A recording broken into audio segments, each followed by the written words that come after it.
өзүңөр кетирген каталарды жойгула. Эгерде болбой турган болсо, анда күнөөлүүлөрдү, откат кылгандарды, коррупция кылгандарды, тендерден жеп ичкендерди укук коргоо органдарына кайрылабыз, баардыгын бир тыйына чейин төлөтөбүз. Bundan укук коргоо органдарына суранат элем, жетекчилерине, мүмкүн алар билишпейт. Ушу бир Сокулук районундагы жетекчиге көңүл буруп коюшсунчу, туура эмес да? Мен айткам, мага мындай жоопторду бербегиле деп.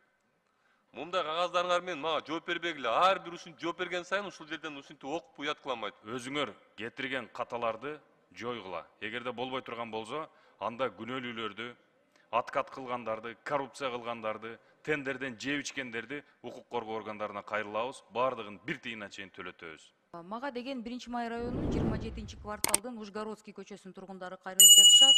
2008 жылы Бишкек шаардык кеңешинин депутаттары ал жерден кварталдын жашоочуларына балдар аянтчасын орнотуу чечимин кабыл алышып, жашоочулар аянтчаны өз күчү менен салышып, бүгүнкү күнгө чейин кам көрүп келе жатышат. 2009 жылы Бишкек шаарынын мурунку мэри Түлеев 671 токтом негизинде участоктарды куруу үчүн Өмүрканов аттуу жеке жаранын колуна өткөрүп берет экен. Ал өз кезегинде 2018 жылы жер тилкесин, чек арасын жана жайгашкан жерин аныктабай туруп, Кабылбеков аттуу жаранга сатып салат.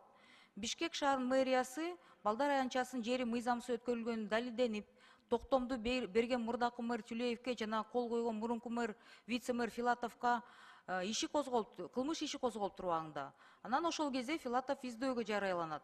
Бирок маселе эмнеде? Эми мейли жазасын кимге берилет, берилбейт, элде суроо болуп атат да. Бул деген ошол биздики муниципалдык жер болчу. Бизге азыр садиктер керек болуп жатат. Анан килтеген объектлердики, ишкерлердикин кайрып берип атат. Анан бул объектини эмнеге бизге, элге кайра ушул садик участогун кайрып бербейт, муниципалдык жер деп. Ушу бир топ адамдардын жүзөгөн кол менен мага кол коюп кайрылып атышат да. Ушу жалгыз балдар аянтчасы дейт да, башка жер жок. Сураныч Алмаз Акунжанович, ушундай маселелерди мен прокуратурага жөнөтүп атам, далилдеп берип атышат. Рахмат, 1-Май район прокуратурасы иштеп атат. Бирок жалардын алы жетпейт деп, анан сотко келгенде эле так калып, бул маселелер чечилбей келе жатат да. Ушуну бир көзөмөлгө алып коюңуздар деп мен суранам. Экинчи, мен ички иштер министрине кайрылат элем да. Мына 1-ноябрда милициянын күнү. Достойный кылмыштарды ачып келген, достойный тергөөчүлөргө, офицерлерди куттуктайм да келе жаткан майрам менен. Бирок ошол эле учурда майрам келатат деп, мурда мен анда ишкер болуп иштеп жүргөндө ал кезде деген письма счастья деп койчу да, жөнөтүшчү. Майрамда эле жардам бергиле деп. Азыр болсо чакырып алышып, мындай жардам бергиле деп, ушундай уже күчкө салган мындай эски бир оорулар кайра башталып атыптыр. Мен ушундан укук коргоо органдарына суранат элем, жетекчилерине, мүмкүн алар билишпейт. Ушу бир Сокулук районундагы жетекчиге көңүл буруп коюшсунчу, туура эмес да? Элдердин азыр баардыгы кымбаттап жатат. Жашоо жеңилдеп атабы, жеңилдебей атабы, аны депутаттарга эл айтып берип атат да. Анан ошол учурда деген бизнести деген чакыртып алып туруп, анан ушундай кылгыла, тигиндей кылгыла деген мен ойлойм туура эмес. Жардам бере турган адам, жардам сурай турган адам орой мамиледе сурабайт. Анан мындай деп туруп, так коюп туруп, анан желкесинен адамдарды, ишкерлерди албаш керек. Бул аябай туура эмес болуп атат. Негатив антса эле коомдо азая элек. Ошондуктан жетекчилерге мен кайрылып кетет элем. Урматтуу министр, ички иштер министри, алган кадрларды көзөмөлгө алыңыздар. Рахмат. Саламатсызбы? Алмаз Акунжанович, менин колумда Кыргыз Республикасынын жаратылыш ресурстары, экология жана техникалык көзөмөл министрлигинин каты турат да, жообу. Мен жакында Сокулуктагы Lahore Steel Mills деген жерге баргамда, булар металл эритип, темир чыгарган завод да. Заводдун немелери, ээлери чет элдиктер. Анан эми муну завод деп деле айтса болбойт, Алмаз Акунжанович. Заводко да окшош эмес да, мындай ээн талаада эле стена пинасы жок эле, жөн эле турган эле мындай ээн талаадагы эле бир объект да. Андан түтүндөр чыгат экен, анан жанында жашаган жарандар менин келип бериңиз дегенде мен баргам, өз көзүм менен көргөм бул заводтучу. Жөн эле мындай ээн талаада эле от жагып эле темир чыгара берген завод. Бунун бир дагы мыйзам чегиндеги нерселерге жооп бербейт да бул заводчу. Бирок болбой эле 10 жылдан ачык иштеп атат. Анан министрлик мага жооп берип атат. 2012 жылы 22 мартта мамлекеттик экологиялык экспертизанын корутундусуна ылайык дейт. Эми бул жерде баягы металл эриткен жерлерде пластмасса да чыккан, жана ушул сыяктуу нерселер чыккан дейт.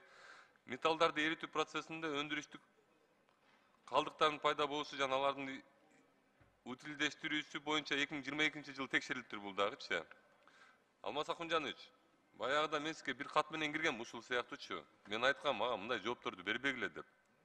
Мага конкреттүү түрдө бул завод менен не болот мындан ары? Бул завод ушинтип тегерегиндеги элдерди уулай береби? Же бир мыйзам чегиндеги талаптарга жооп бериштейби? Же жабылабы? Бул министрликтер Алмаз Акунжановичтен тышкары силердин өзүңөргө да айтып атам.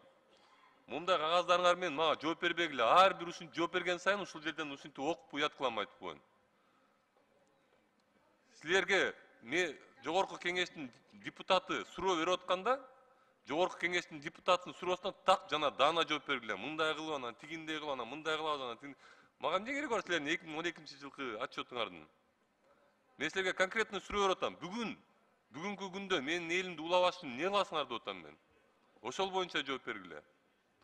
Алмаз Акунжанович, бир сыйра дагы ошол министрлер кабинети менен ушул боюнча сүйлөшүп кетиңиз. Баягыда сиздин кабинетиңизге да киргем ушул боюнчачы. Мондай жоопторду мага тактыгы жок, дааналыгы жок жоопторду мага бербей эле койсун. Бекер кагазды коротуп койсун булар. Рахмат. Урматтуу туугандар, урматтуу катышуучулар, кечээ акында мамлекетибиздин жерлерине айылдарды кыдырып, элет эли менен жолугушуп келдик. Өзүбүздүн милдетибизди аткарып, айыл эл менен жолугушуп, алардын арыз мундарын угуп, кандай көйгөйлүү маселелери бар экенин угуп, ыйгарым муктарыбыздын негизинде ушул трибунага келип, өкмөттөн өтүнүч менен ошолорду чечип берүүнү сураналы деп. Тагыраак айтканда, айылдарды аралап жүрүп, бир айылда болдук, Кызыл Бейит деген айылда. 21-кылымда жол жок экен. Нарын дарыясын кайык менен кесип өтөт экен жашоочулары. 300-кө жакын киши жашайт. Анан ошол маселе 21-кылымда дагы деле чечиле элек. Электр энергия жок, жол жок, жашоо шарты татаал.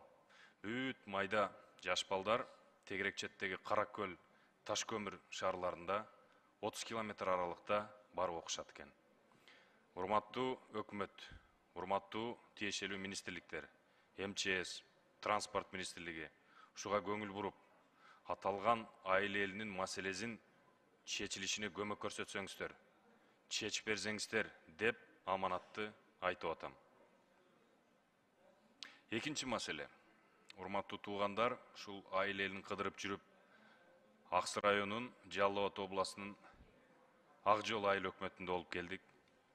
Ошол жерде 2 жыл мурун таза суу, ичүүчү таза суу ишке кирген. Жалпы бюджеттик көлөмү 100 миллион сомдон ашык. Бирок жаңы эле кургандан кийин 1 жылга жетпестен трубалары сынып кетип атат, жарака кетип атат. Кудайдын куттуу күнү таза суу дагы деле элге жетпей атат. 3000 адам таза ичүүчү сууга муктаж болуп жаткан чагы. Айыл эли менен жолугушуп келдик. Тиешелүү жеке фирмалар, подрядчиктер менен жолугушуп келдик. Азыр талапты койдук жеке фирмаларга. Өзүңөр кетирген каталарды жойгула. Эгерде болбой турган болсо, анда күнөөлүүлөрдү, аткат кылгандарды, коррупция кылгандарды, тендерден жеп ичкендерди укук коргоо органдарына кайрылабыз, бардыгын бир тыйына чейин төлөтөбүз. Ошол айыл тургундарына бир кайык алып бере албайт деген суроо жаралбай койбойт. Ошончу мага айтылган аманатты биздин өкмөткө, тиешелүү министрликтерге жеткирип жатам. Ушул маселени чечкенге көмөк көрсөтүңүздөр, өтүнөм. Анан жанагы экинчи маселе боюнча таза суу. Кай жакты кароо бүт жерде баягы баялынын таягыда дагы деле коррупция. Шуга көңүл буруп койсоңуздар. Чоң рахмат. Рахмат. Кийинки сөз Талиева Камила Абдыразаковнага берилет. Рахмат. Мен азыр эле ошол Ишеналы Арабаев атындагы мамлекеттик университетте илимий практикалык чоң эл аралык конференция болуп атат. Алмаз Акунжанович, эл аралык деңгээлде мамлекеттүүлүгүбүздүн Кара Кыргыз облусунун 100 жылдыгына карата ошол учурдан пайдаланып мен айткым келип атат. былтыркы жылы да бир канча жолу айттым эле, Алмаз Акунжанович, мынагу биздин илимпоздорубуз, тарыхчыларга бир мамлекеттик деңгээлде шарт түзүлүп, бүгүнкү күнү ушул 100 жылдыкка карата бурмаланбаган нагыз кыргыз тарыхын жаздырып, мектептерде кыргыз тарыхын окутуу жагын. Бурмаланган тарыхты окутпай, бурмаланбаган нагыз кыргыз тарыхын жазууга бир шарт түзүп берүүнү айттым эле. Муну Билим берүү министрлигинин ансыз да жумушу чачтан көп. Бул өкмөттүк деңгээлде ушул социалдык тармакты жетектеген вице-премьер министр барбы сиздерде? Ошол кишиге бир өкмөттүк деңгээлде жыйын өткөрүп, ушуну бир уюштуруу жагын колго алса, муну байма-бай айтып атабыз, муну айтуудан тажабайбыз. Ушуну колго алсаңыздар. Андан кийин мен ушул эми билим берүү тармагы болгондон кийин мунагу региондордо, Ош облусундагы Ниязалы атындагы Ош облусунун музыкалык окуу жайынын имараты бир канча жыл, 5 жыл болду күйүп кетип. Ал жерде ошол бул эми түштүк жергесинде жападан жалгыз музыкалык профессионалдык билим берүүчү окуу жай болгондон кийин ошол имараты жок. Бүгүнкү күнү алар өздөрүнүн ошол жатаканасында окуйт да. Мына 2 жылдан бери ушул маселени көтөрүп келемин. Жыл сайын кыйкырганда 5 миллион, 10 миллион сомдон бөлүнөт. Бул курулуштун суммасы 105 миллион. Эми ушинтип жылда 10 миллиондон бөлүнүп отурганда канча жылда бүтөт муну? Бул долгострой болуп калды го. Бүгүнкү күнү ошол Найман ПМК компаниясы утуп, мына кече жакында эле мен жолугушуп барганда алар айтты, ушул акча бөлүнбөй атат деп. Ушуну мен быйылкы жылы ушул көбүрөөк каражат бөлүп, ушул Ниязалы атындагы музыкалык окуу жайды бүтүрбөсөк болбойт. 5 жыл болду ансыз делечи. Мугалимдер дагы унчукпай ошол жатаканада иштеп атышат да. Бул өтө чоң көйгөй. Ош, Жалал-Абад, Баткен облустарынын ушул таланттуу балдарынын бар келип окуй турган имарат, окуу жай. Буга көңүл бурушуңуздар керек да. Мен ошону айтайын деп азыр шашып келгеним да ошо болуп калды. Андан кийин мен убактым өтө тар болуп калды, жетишер бекем. Лейлек районундагы ошол ДЭП 13 бизде ишканасы бар, жол курган. Ошолорго жаңы техникалар барбай аткандыгы мына зээнди кейтип атат да. Облуска техника келди дегенде деле Лейлекке бөлүнбөйт. Мына ошол жерден иштеген биздин жумушчулар кайрылып атат. Мен кайра жазылайынчы. Рахмат. Кийинки сөз Мамашева Айсулу Турузбековнага берилет. Чоң рахмат, Нурбек Омарбекович, саламатсыздарбы, урматтуу депутаттар, саламатсызбы, Алмаз Ахунжанович. Я бы хотела поднять тему по потребности лекарств в Национальном центре онкологии и гематологии. На сегодняшний день непонятно, кто и как формирует потребность химических препаратов, базовых препаратов, потому что их катастрофически не хватает. Я приведу один небольшой пример. Препарат называется герцептин. Он жизненно необходим для тех пациентов, у которых рак молочной железы. Допустим, по одному этому препарату поступило 100 упаковок. Одной упаковки каждый пациент, чтобы получил один курс в течение 1 месяца, нужно дать ему 3 упаковки такого препарата. То есть этот препарат получат 33 человека и обеспечат их ровно на 1 месяц, на 21 день, не больше. И вот представьте себе, Алмаз Ахунжанович, при потребности где-то около 400 женщин, всего лишь 33 человека получают на 1 месяц этот препарат. Мы даже не можем 10% обеспечить, понимаете? Это ничтожно мало. И я задаюсь вопросом, кто формирует эту потребность? Как мы помогаем нашим онкобольным, если всего лишь по одному виду рака мы можем обеспечить 33 женщины на 1 месяц? Это матери, у которых остаются дети. К сожалению, высокая смертность среди женщин именно от рака молочной железы. На 1-м месте по смертности женщин в Кыргызстане стоит рак молочной железы. Конечно, мы не сможем их спасти при таком обеспечении. Нужно выделять больше средств. Помимо этого, я хочу обратиться в Кыргызфармацию. Нету базовых лекарств. Мы не можем обеспечить даже базовыми лекарствами. Для чего мы расформировали ФОМС? Для того, чтобы на сегодняшний день большая часть в онкологии, в детской онкологии нету базовых препаратов. Они не могут обеспечить. потом закупают по принципу, опять-таки, мы создавали же это предприятие для того, чтобы качество было на высоте, чтобы методом из одного источника у производителей покупать. Но, к сожалению, мы опять-таки покупаем у тех поставщиков на рынке, которые имеются на сегодняшний день. И с этого Кыргызфармация зарабатывает еще 7%. Здесь вот, пока люди умирают от побочки, от некачественных лекарств, эти некачественные лекарства снова закупаются, понимаете? Но опять-таки, кто будет отвечать за то, что их не хватает? Жизненно важных таргетных препаратов, базовых препаратов просто не хватает. А один такой таргетный препарат стоит, чтобы обеспечить на месяц, от 75 тысяч сомов, для того, чтобы продолжать жить онкобольному. И вопрос по нашему биохимическому оборудованию в онкологии, на которое, к сожалению, наши врачи не отправляют наших пациентов.